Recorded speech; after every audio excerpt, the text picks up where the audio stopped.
જય Jinendra, welcome to Sanjeev Kapoor ખજાના. હું છું અમીષા. આજે હું આપ સૌ માટે લાવી છું જૈન રેસિપીનો ખજાનો. આજે આપણે અહીંયા બનાવશું ડિફરન્ટ ટાઈપની કચોરી, જેનું નામ છે છોલાર પૂડિયા. છોલાર પૂડિયા બનાવવા માટે આપણને સામગ્રીમાં લાગશે મેંદો, ઘી, બાફેલા છોલે, બાફેલા કાચા કેળા, આમચૂર પાવડર, સૂંઠ પાવડર, ગરમ મસાલો, સ્વાદ પ્રમાણે મીઠું, જીરું, બારીક સુધારેલા લીલા મરચાં, ડ્રાય અનારદાના, કાશ્મીરી મરચાં, તળવા માટે તેલ.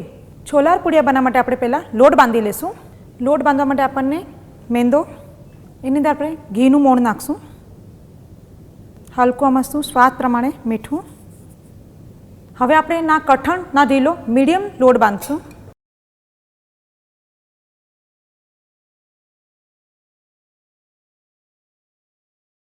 આપણો છોલાર પૂરીનો લોટ બંધાઈ ગયો છે અને હવે આપણે એને 10 થી 15 મિનિટ માટે રહેવા દઈશું સાઈડમાં. હવે આપણે જે અંદરનું સ્ટફિંગ છે એની તૈયારી કરી લઈશું. એની માટે આપણે પહેલાં પેસ્ટ એક બનાવી લઈશું. આપણે જે કાશ્મીરી મરચાં છે એ 10 થી 15 મિનિટ માટે પલાળી દીધા છે.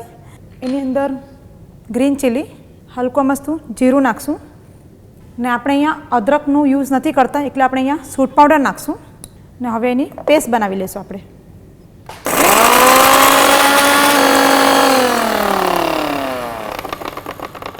આપણી પેસ્ટ તૈયાર થઈ ગઈ છે, જે રફલી ફાઇન ચોપ છે, જેમાં કાશ્મીરી મરચાંનો સરસ મજાનો કલર પણ આવી ગયો છે અને સૂંઠ નાખવાથી એની એક અલગ ફ્લેવર પણ આવી ગઈ છે એની અંદર.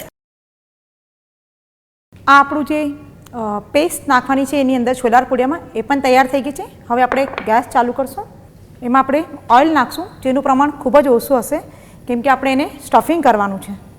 આપણું ઓઇલ અહીંયા ગરમ થઈ ગયું છે. હવે એની અંદર આપણે જીરું નાખશું, થોડું હલકો મસ્ત એને રોસ્ટ કરશું ને આપણે જે આ રેડ ચીલીની પેસ્ટ બનાવી છે એની અંદર નાખી દઈશું. હવે આપણે અહીંયા જે બાફેલા છોલે છે એ પણ એની અંદર નાખશું, કાચા કેળા એ પણ એની અંદર નાખી દઈશું અને એની અંદર હલકો મસ્ત પાણી નાખશું.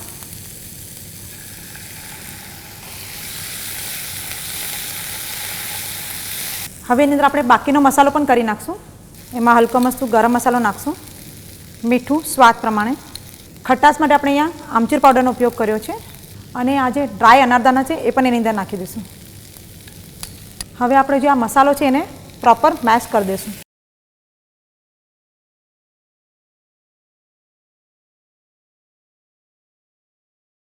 આપણને આ હલકો મસ્તું ડ્રાય લાગે છે એટલે હવે આપણે એની અંદર થોડું ચોખ્ખું ઘી નાખશું, જેનાથી છોલાર પૂડિયામાં એક અલગ જ ફ્લેવર આવી જશે.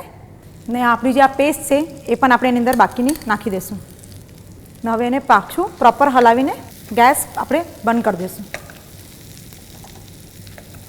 આ આપણું છોલાર પૂડિયાનું સ્ટફિંગ તૈયાર થઈ ગયું છે.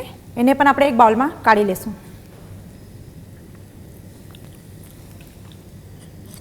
આ આપણું કચોરીનું સ્ટફિંગ અહીંયા તૈયાર થઈ ગયું છે અને આ સ્ટફિંગ જે છે એ ઢીલું ન હોવું જોઈએ, તાકી જ્યારે આપણે આ કચોરીમાં સ્ટફ કરીએ તો એ કચોરી તૂટી ન જાય. આપણી કચોરીનું સ્ટફિંગ પણ તૈયાર થઈ ગયું છે અને આપણે જે લોટ બાંધ્યો હતો એને પણ 10 થી 15 મિનિટ થઈ ગઈ છે. હવે આપણે એને સોફ્ટલી કૂણી લઈશું. આ સાઇઝના આપણે કચોરીના લુવા બનાવી લઈશું ને હવે કટોરી સાઇઝની આપણે એને શેપ આપશું. પહેલાં જે આ સ્ટફિંગ છે છોલેનું એ એની અંદર સ્ટફ કરી દઈશું.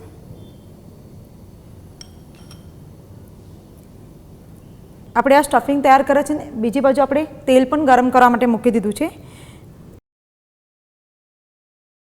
આપણે આ 3 કચોરી તૈયાર થઈ ગઈ છે, જેમાં આપણે સ્ટફિંગ પણ ભરી લીધું છે. હવે આપણે એને વણશું, પણ એકદમ હલકા હાથથી વણશું, એના પર બહુ વજન નથી આપવાનું. આપણું જે ઓઇલનું તાપમાન છે એ હલકો મસ્તું જ ગરમ હોવું છે ને હવે આપણે જે આ કચોરી વણાઈ ગઈ છે એની અંદર આપણે નાખી દઈશું. આપણી કચોરી અહીંયા તૈયાર થઈ ગઈ છે. હવે આપણે એને એક પ્લેટમાં કાઢી લઈશું. આ આપણી ગરમા ગરમ છોલાર પૂડિયા તૈયાર થઈ ગઈ છે. હવે આપણે એને એક સરસ મજાના પ્લેટિંગ કરી લઈશું.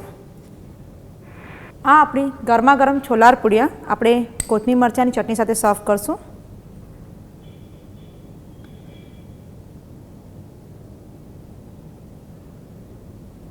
આ આપણા ગરમા ગરમ છોલાર પૂડિયા તૈયાર થઈ ગઈ છે. ખૂબ જ ખાવામાં પણ ટેસ્ટી છે. છોલે છે એટલે પ્રોટીન પણ ભરપૂર છે.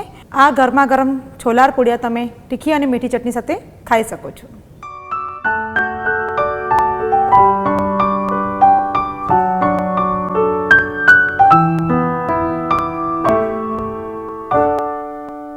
Do subscribe to our channel on YouTube if you like our videos. Stay connected. Happy cooking!